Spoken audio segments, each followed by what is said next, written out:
This game is an immersive masterpiece. Honestly, Senua'S Saga is probably the most immersive game I've ever played in my life. So firstly, we're going to start with the story, as I'm not going to give away many spoilers or anything, so I'm not going to say too much about it. But basically, the story is very good. It's not the best written story ever, but it's quite engaging, quite entertaining. And basically, I think the main point about the game is you're playing as a person who can hear a lot of different things and see a lot of different things that a lot of other people can't actually hear or see. Look at them, Senua.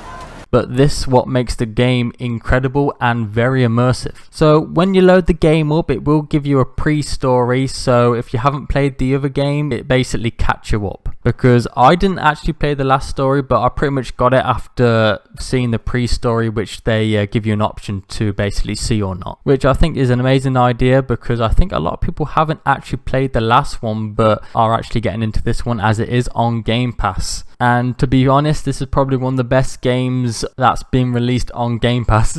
So throughout the playthrough, you'll be coming across a few puzzles as well. And they're not too difficult, to be fair, but there is a few little puzzles that you do have to work out. But nothing too challenging, to be honest. They're quite straightforward. Then also you'll come across these collectibles. You'll come across like these towers which you can find, and they'll give you like a little story. And you'll also find these hidden rocks that if you find them, it will open up a little path to a tree, and that will also give you a little story. They're pretty easy to find, to be honest. There's nothing really too difficult. The rocks, I would say, is a little harder because they can blend in with like the scenery and everything. The difficulty of the game is not too difficult either. It basically gives you an option of easy, medium or hard, but I kept it on the standard as dynamic because there is also a dynamic mode, and that will obviously adjust the difficulty to how basically well you do at the game, which I think is a great idea. Actually, I think that's a perfect difficulty. It basically keeps you entertained. So basically, if you're good at the game, it will be more challenging for you. If you're not very good at the game, it will be less challenging. It's enough so it keeps you entertained, so it's not too easy and it's not too hard. Right, let's get on to the combat, because the combat I think was actually really good, and it actually reminded me a lot of Rise, Son of Rome, which was like one of the original Xbox games when Xbox One came out. Everything is so immersive, even the combat. It just feels like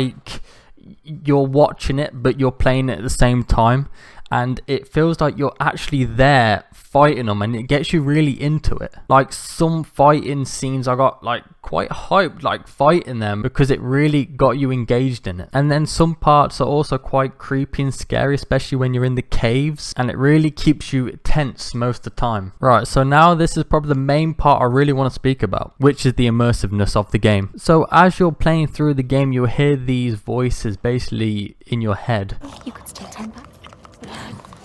She can barely move, she can barely walk. And it also recommends you wear headphones, because of the voices that you hear literally come through your right and left headphone, and it's literally constant as you're playing through the game. But that adds to the immersiveness. Honestly, you're going along, walking through, going through the story, and you're just constantly hearing these voices in your head. And along with that, the music just fits the game so well.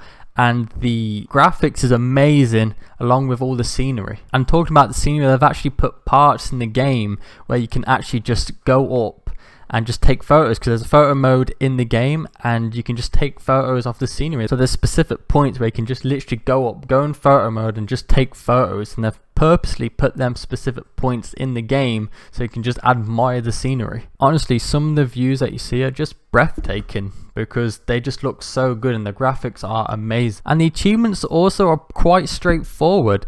Literally, I don't know how many achievements, but there's not a lot. There's literally about 8 achievements, something like that. But you pretty much complete them by just completing the campaign. And then you got a few others like open up photo mode, something very simple, and then also just collecting all the collectibles. That's pretty much it. The achievements are really easy, so perfect for achievement hunters. And the game itself is not very long. I mean, you can probably complete in around 6 hours, to be honest, so not very long, which is quite disappointing, as you know, it is a really enjoyable game and I did want to play more, but it did feel a bit short. The downside of the game was probably it being so short, and also I feel like some people could get bored of this game. I've actually seen a few comments where people find this game boring, and I think that is because there's quite a lot of parts where you're just walking around. But I think that adds to the game, because when you walk around, you're just taking in all the scenery. Like, you're not just walking, you're literally taking all the scenery in, the music, the sound, everything is just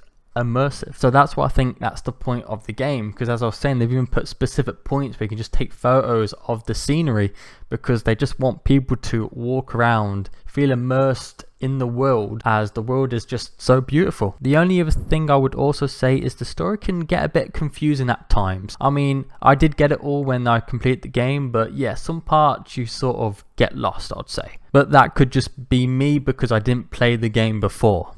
But that is pretty much what I wanted to say. The game is beautiful, so immersive, and it's a very fun game. It really kept me entertained for like 6 hours or so. And obviously, to top it off, it was on Game Pass. Please let me know, have you played the game yet, and what are your thoughts on it? I'd really like to know your thoughts. As I said before, some people have found it boring, some people have really loved it. So yeah, let me know.